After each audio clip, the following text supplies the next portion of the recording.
And good morning, and thank you for inviting me to be with you today.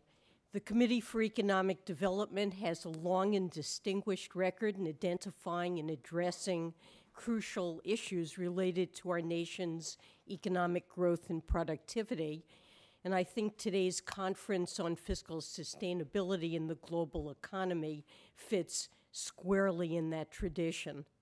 My remarks will focus on the challenges faced by U.S. policymakers as they confront the need to put fiscal policy on a sustainable track in the long term while providing support to the economy in the near term. I'll also offer some thoughts on the recent actions undertaken by the Federal Reserve and on the implications of our nation's fiscal and monetary policy choices for the global economy. Well, I think that charting a sensible course for the federal budget is an essential but formidable task for U.S. policymakers. Since the onset of the recent recession and financial crisis, the federal budget deficit has soared as the weak economy has depressed revenues and pushed up expenditures, and as necessary policy actions have been taken to help ease the recession and shore up the financial system. At 9% of gross domestic product, the budget deficit in fiscal 2010 was a little lower than it had been a year earlier, but it was still considerably above the average of 2% of GDP during the pre-crisis period from fiscal 2005 to 2007. And as a result of the recent deficits, federal debt held by the public has increased to around 60% of GDP. That's a level we have not seen in 60 years. For now, I think the budget deficit seems to have topped out. So long as the economy and financial markets continue to recover, the deficit should narrow relative to GDP over the next few years, as a growing economy will boost revenues and reduce safety net expenditures, and as the policies put in place to provide economic stimulus and promote financial stability wind down. But that said, the budget situation over the longer run presents some very difficult challenges, in part because the aging of the U.S. population implies a sizable and sustained increase in the share of the population receiving benefits from Social Security, Medicare, and Medicaid.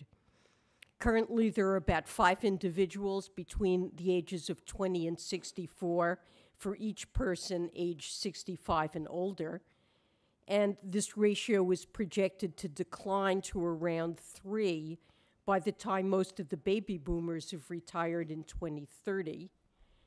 And further increases in life expectancies may push this ratio down even a little more in the years after that. Moreover, the demographic pressures on the budget appear likely to be compounded by continued large increases in per capita spending on health care. Admittedly, the ability of budget analysts to forecast the trajectory of healthcare spending is limited, but it's prudent, I think, to assume that federal health spending per beneficiary will continue to rise faster than per capita GDP for the foreseeable future. So in a nutshell, the problem is that in the absence of significant policy changes and under reasonable assumptions about economic growth, demographics, and medical costs, federal spending will rise significantly faster than tax revenues in coming years. As a result, if current policy settings are maintained, the budget will be on an unsustainable path, with the ratio of federal debt held by the public to national income rising rapidly. A failure to address these challenges would expose the United States to serious economic costs and risks. A high and rising level of government debt relative to national income is likely to eventually put upward pressure on interest rates, thereby restraining capital formation, productivity and economic growth. In fact, once the economy is recovered from its downturn, fiscal deficits will crowd out private spending. Large fiscal deficits will also likely put upward pressure on our current account deficits with the rest of the world. The associated greater reliance on borrowing from abroad means that an increasing share of our future income will be required to make interest payments on federal debt held abroad. That will reduce the amount of income available for domestic spending and investment. A large federal debt will also limit the ability and flexibility of policymakers to address future economic stresses and other emergencies. And this is a risk that's underscored by the critical fiscal policy actions that were taken to buffer the effects of the recent recession and to stabilize financial markets in the wake of the crisis. And I think a prolonged failure by policymakers to address America's fiscal challenges could ultimately undermine confidence in U.S. economic management. I do not underestimate the difficulty of crafting a long-run budget plan that will both garner sufficient political support and have sound economic foundations. The reactions to the proposals offered by members of the President's National Committee on Fiscal Responsibility and Reform, as well as to those offered by other prominent groups, provide ample evidence of the differences that must be bridged. Nonetheless, I'm encouraged that the debate does seem to be moving forward and is starting to touch on some broad principles that, if followed, would improve economic growth and make achieving sustainable fiscal policies at least somewhat easier. Perhaps the most fundamental question that must be faced concerns the size and scope of the federal government. That is, how much of the nation's economic resources we will devote to federal programs, including transfer programs such as Social Security, Medicare, and Medicaid.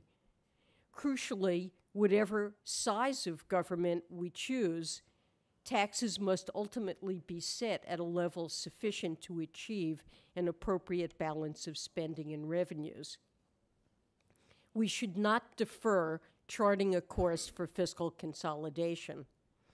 Timely enactment of a plan to eliminate future unsustainable budget gaps will make it easier for individuals and businesses to prepare for and to adjust to the changes. Moreover, the sooner we start addressing the longer-term budget problem, the less wrenching the adjustment will have to be, and the more control we, rather than market forces or international creditors, will have over the timing, size, and composition of the necessary adjustments. That said, it is important to recognize that fiscal tightening, were it to occur prematurely, could retard an already tepid economic recovery. We need, and I believe there is scope for, an approach to fiscal policy that puts in place a well-timed and credible plan to bring deficits down to sustainable levels over the medium and long term, while also addressing the economy's short-term needs. Unfortunately, U.S. economic performance continues to be impaired by the lingering effects of the financial crisis. The economy remains far from full employment, even though a year and a half has elapsed since the trough of the business cycle. Job gains have continued to be subpar, and the unemployment rate remains near its highest level since the early 1980s. Moreover, given the slow pace of economic growth, unemployment is likely to remain high for some time. Meanwhile, measures of underlying inflation have continued to trend lower and are now below the levels the Federal Open Market Committee judges to be consistent over the longer run with its statutory mandate of maximum employment and price stability.